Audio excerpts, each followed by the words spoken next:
Hi student, आज के lecture में हम वायु प्रदूषण से उपजी संकटग्रस्त त्रासदियाँ डिजास्टर्स जेनिज्ड थ्रू एयर पॉल्यूशन।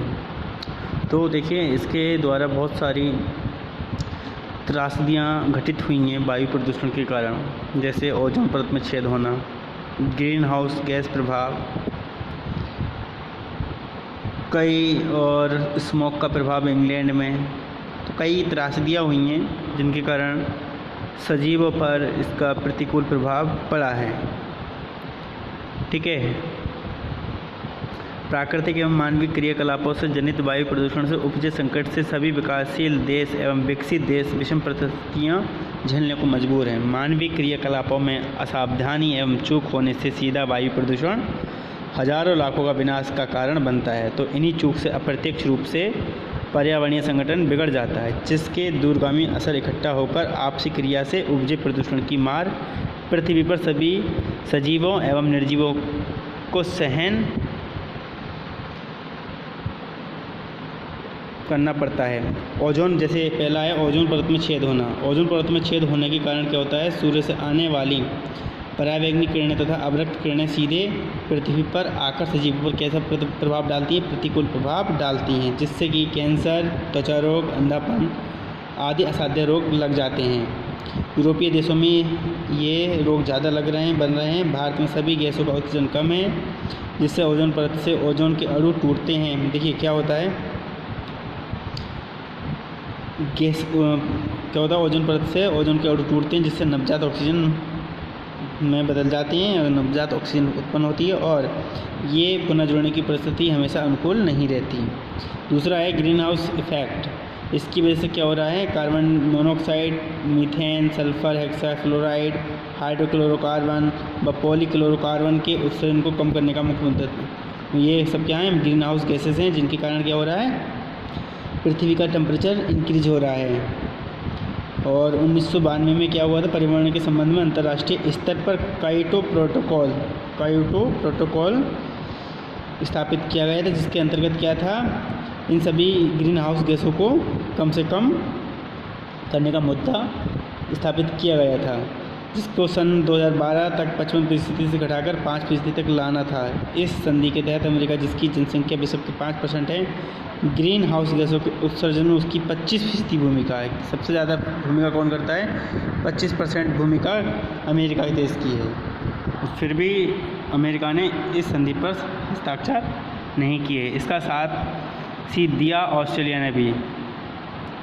शुरू में रूस की भूमिका भी निष्क्रिय रही, परंतु बाद में उसने समझौते पर हस्ताक्षर कर संधि को मजबूत बनाया। सन 1950 से 2005 तक अमेरिका द्वारा 18.61, कनाडा 1.49, मैक्सिको 0.78, यूरोपीय संघ 12.78, यूक्रेन 2.17, पोलैंड 1.44, दक्षिण अफ्रीका 0.85, रूस 6.84, चीन 5.76, जापान 3.12, भारत 1.55, ऑस्ट्रेलिया 0.76 करोड़ टन कुल CO2 का उत्सर्जन कर चुके हैं।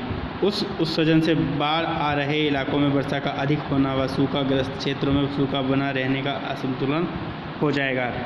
इन आपदाओं के अलावा मनुष्य द्वारा औद्योगिकरण की क्रांति में असावधानी से पैदा हुई आपदाएं भी हैं, जिनके परिणाम वायु, जैसे लंदन का धूम्र कुहासा प्रभाव यानी कि स्मोक इफेक्ट था, प्रमुखतः 4 दिसंबर 1952 को हुआ, जो 8 दिसंबर तक रहा। इस धूम्र कुहासे में लंदन वासियों को 5 दिन तक रहना पड़ा, जिससे उनकी आंखों में जलन, गले में पीड़ा, सीने में जकड़न एवं श्वसन तंत्र खराब हो जाने से लगभग 4000 से 5000 लोग मृत्यु के आगोश में समा गए थे। देखिए, एक घंटा था, ये घटना घटित हुई। फिर है पूर्व सोवियत संघ, पढ़ने से ये रिपोर्ट हैं, जिनके कारण वातावरण में क्या क्या घटना घटित हुई हैं। पूर्व सोवियत संघ और अब यूक्रेन में चेरनोबिल में 27/4/1986 की नाभिकीय रिएक्टर से रेडियोधर्मी ध्रुव बादल स्कैंडिनेवियन देशों में 2000 किमी रूस क्षेत्र तक पहुंच गया। चेरनोबिल घटना में विशाल एवं अनियंत्रित आग जो 5.86 तक नियंत्रण में आई, जिसका लगभग 2500 डिग्री सेल्सियस तापमान रहा, और कई रेडियोधर्मी पदार्थ वातावरण में अवमुक्त हुए, जिससे 400 लाख लोग इसकी चपेट में आए। 1000 लोगों का रेडिएशन बर्न का इलाज किया गया और लगभग 1.5 लाख लोगों को लगभग नाभिकीय रिएक्टरों में 30 किमी दूर तक विस्थापित कर दिया। एनीमिया, बालों का गिरना, श्वसन बाधा और स्किन फटने से लगभग 2000 लोग मौत की गोद में समा गए। तो ये देखिए ये घटनाएं जिन देशों पर भारी पड़ी हैं वायु प्रदूषण का। और देखिए भारत में भी घटी थी भोपाल गैस त्रासदी की घटना। ये आपके उसमें पूछी जाती है जनरल साइंस में, ठीक है, जीके में पूछा जाता है। भोपाल गैस त्रासदी घटना कब हुई थी? 3/12/1984 की रात्रि 11:30 बजे। इतने टाइम ये घटना घटित हुई थी भारत में, ठीक है। कब हुई थी भोपाल गैस त्रासदी घटना? 3/12/1983 को। और ये क्यों घटी थी? मेथिल आइसोसाइनेट MIC के स्थान पर पानी छिड़कने की कोशिश की ताकि, तो ये इसके MIC के द्वारा घटित हुई थी, ठीक है।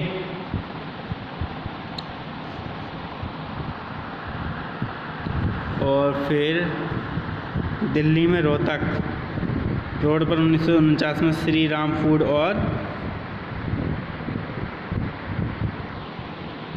फूड और खाद्य एक उद्योग ओलियम H2SO4 को संरक्षित करने के लिए स्थापित किया गया। 10/9/85 को 40 टन क्षमता वाले टैंकों से रिसाव शुरू हुआ था। कोई दुर्घटना न हो इसके लिए प्लांट को शिफ्ट करने की शिकायत पर कोई ध्यान न दिया गया और धीरे धीरे प्लांट को स्टोर क्षमता बढ़ा दी गई। मार्च 1985 में सरकारी निरीक्षण में सुरक्षा कर्मियों को चलते प्लांट को बंद करने की संस्तुति की गई, परंतु इसके चलते देखिए क्या हुआ। ये रिपोर्ट है, कैसे स्टडी है, आप पढ़ लें इनको, ठीक है। अन्य घटना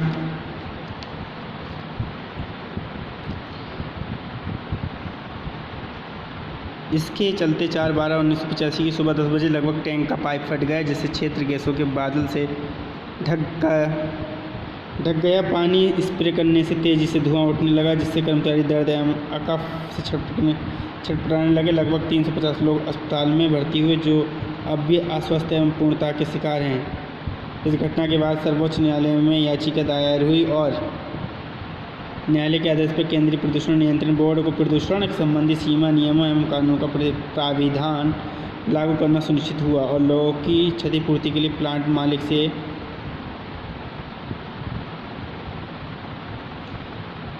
20 लाख का हर्जाना वसूला गया। ये भी एक बड़ी दुर्घटना है।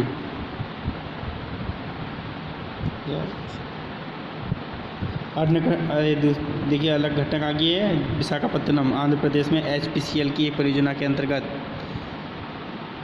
25,000 टन LPG प्रति सप्ताह आयात होती है। HPCL का भवन उत्तर दक्षिण हवा की दिशा की ओर मुख्य मार्ग से बना हुआ है तथा भवन का डिज़ाइन सेफ्टी मेजर को ध्यान में रखकर नहीं बनाया गया है। इसके चलते दिनांक 14/9/1997 को 6:40 AM पर जहाज से फैक्ट्री के लिए LPG उतारते समय गैस लीक की वजह से भयानक एवं प्रचंड आग लगी, जिससे न केवल ये घटनाएं घटित हुई हैं, कितने लोग, ये सारी आप रिपोर्ट पढ़ लें।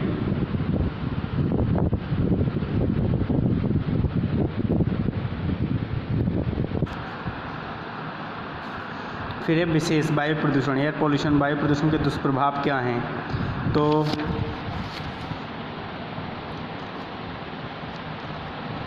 मनुष्य के स्वास्थ्य पर प्रभाव, मनुष्य का स्वास्थ्य खराब हो जाता है। वनस्पति पर प्रभाव, ठीक है। जलीय जीवों का प्रभाव, पत्थरों पर प्रभाव, पत्थरों पर क्या प्रभाव पड़ता है? पत्थर चटकने लगते हैं। वायु प्रदूषण के नियंत्रण, कंट्रोल ऑफ एयर पॉल्यूशन। घरों में धूम रहित ईंधनों के उपयोग को बढ़ावा देना चाहिए। कारखानों की स्थापना पर्यावरणीय प्रभाव के आकलन के पश्चात हो। तीसरा, स्वचालित वाहनों से उत्पन्न उत्सर्जन को कम करने के लिए वाहनों का कम से कम प्रयोग व रखरखाव के साथ शीशा रहित पेट्रोल एवं कैटालिक कन्वर्टर का प्रयोग किया जाना चाहिए। तो ये उपाय हैं वायु प्रदूषण के नियंत्रण के। केस स्टडी आप पढ़ लेंगे। वायु प्रदूषण की दुर्घटना,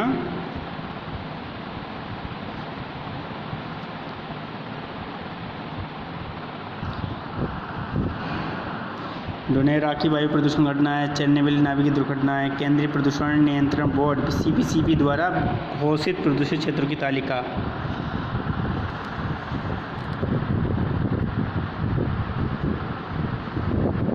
तालिका है। ठीक है,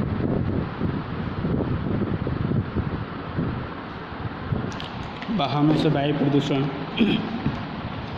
तो देखिए, वाहनों से होने वाला वायु प्रदूषण प्राय एग्जॉस्ट से क्रैंक केस वाष्पन से होता है, जैसा कि कार जो 4 स्ट्रोक इंजन से व गैसोलीन से, मोटरसाइकिल, स्कूटर आदि में 2 स्ट्रोक इंजन से, गैसोलीन माध्यम से व भारी एवं बड़े ट्रक, बस आदि 4 स्ट्रोक इंजन से डीजल से चालित होते हैं, जिनमें इंजन के डिज़ाइन व उनका चालन आदि से प्रदूषण प्रभावित होता है। एक अनुमान के अनुसार 65% प्रदूषण एग्जॉस्ट पाइप से, 15% फ्यूल टैंक व कार्बोरेटर्स में वाष्पन से तथा 20% क्रैंक केस से, पिस्टन रिंग से प्रदूषण होता है। निम्न तालिका से वाहनों के एग्जॉस्ट से निकलने वाला CO, SO2 की सल्फर के ऑक्साइड, नाइट्रोजन के ऑक्साइड, हाइड्रोकार्बन व पार्टिकुलेट पदार्थों की मात्रा दे रखी है।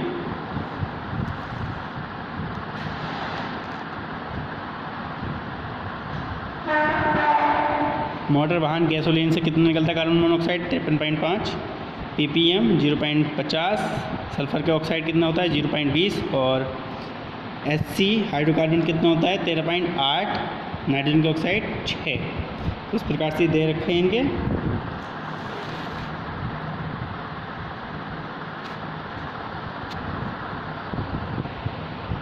बात करते हैं वायु प्रदूषण की सामान्य पहचान कैसे की जाए। वायु प्रदूषण की सामान्य पहचान के लिए 3 तरीके प्रयोग में लाए जाते हैं। संवेदनशीलता से पहचान, भौतिक मापन, भवन, पौधों, पेड़ व जानवरों पर प्रभाव। संवेदनशीलता में असामान्य खुशबू, दृश्यता में कमी, आँखों में जलन, जीभ पर अम्लीय स्वाद व नंगे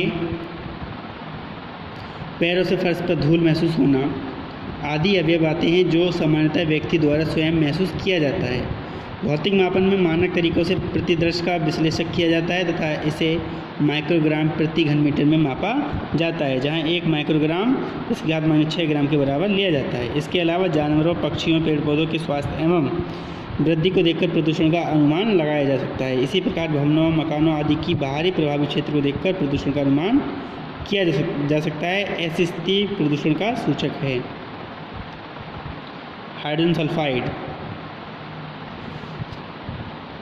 तो वायु में गैसीय प्रदूषण सल्फर के ऑक्साइड, नाइट्रोजन के ऑक्साइड व कार्बन मोनोऑक्साइड CO2 व O3 के अलावा हाइड्रोजन सल्फाइड से भी है, जो एक दुर्गंध युक्त गैस है जो दलदल वाले क्षेत्रों से अवायवीय स्थिति में बनती है। इसके अलावा ज्वालामुखी व प्राकृतिक झरनों से भी कुछ मात्रा में इसका उत्सर्जन होता है। कागज उद्योग, रिफाइनरीज, रेयान उद्योग तथा कुछ रासायनिक उद्योगों से हाइड्रोजन सल्फाइड गैस निष्कासित होती है। H2S गैस के अन्य यौगिक यथा मिथाइल मरकप्टेन, डाइमिथाइल सल्फाइड तथा डाइमिथाइल डाइसल्फाइड हैं। तो इसके देखिए हाइड्रोजन फ्लोराइड रहा, एल्डिहाइड्स, कार्बनिक बास, प्राथमिक प्रदूषक, द्वितीयक प्रदूषक, वाहन से प्रदूषण, प्रकृति में हरितगृह प्रभाव का महत्व, कम हुआ कार्बन उत्सर्जन रिपोर्ट है, पढ़ लेना इसको। वायु प्रदूषण के स्रोत व मानव स्वास्थ्य, पौधे, जंतु पर प्रभाव व नियंत्रण करने के उपाय। तो स्रोत क्या है? मानवीय क्रियाकलापों में उत्पन्न प्रदूषण में विद्युत गृह, कोयले पर आधारित अम्लीय वर्षा, मोटर वाहन, कीटनाशक, जंगल की आग, कृषि कार्य इत्यादि वायु प्रदूषण के स्रोत हैं। वायु प्रदूषण का मानव स्वास्थ्य, पौधे, जंतु पर प्रभाव। सल्फर डाइऑक्साइड का जो प्रदूषक है, नाइट्रोजन ऑक्साइड, कार्बन मोनोऑक्साइड है, ओजोन है, कार्बन डाइऑक्साइड है, मीथेन इत्यादि क्या हैं? वायु प्रदूषण के प्रमुख प्रदूषक हैं। देखिए आर्सेनिक पीलिया फेफड़ों का नुकसान, बेंजीन से ल्यूकेमिया होता है, कैडमियम से वृक्कों की खराबी होती है, क्लोरीन से श्वसन की प्रक्रिया। वनस्पति पौधों पर अम्लीय वर्षा, धूप, कोहरा, सल्फर डाइऑक्साइड, फ्लोराइड, ओजोन इत्यादि पौधों की श्वसन वृद्धि, पुष्पीकरण, फलों का बनना आदि भी बाधक बनते हैं। जंतुओं पर प्रभाव, फ्लोराइड यौगिक प्रदूषक घास स्थलों में जमा होकर खाद्य श्रृंखला में प्रवेश करके जंतुओं को प्रभावित करते हैं। उपाय: सभी महानगरों 10 लाख से अधिक आबादी वाले के आवासीय क्षेत्रों में पूर्व स्थापित प्रदूषण फैलाने वाले उद्योगों को स्थानांतरित किया जाना चाहिए। धुआं उगलने वाली चिमनियों की ऊंचाई 80 से 100 मीटर कर दी जाए। मशीनों द्वारा महीन कणों को वायुमंडल में रोकने के लिए कपड़े या विशेष फिल्टर द्वारा रोका व एकत्रित किया जाए, पौधे आवश्यक रूप से लगाए जाएं। तो ये चैप्टर 2 था वायु प्रदूषण, जो कि आप कंप्लीट हो गया। आज के लेक्चर में बस इतना ही। थैंक यू, धन्यवाद।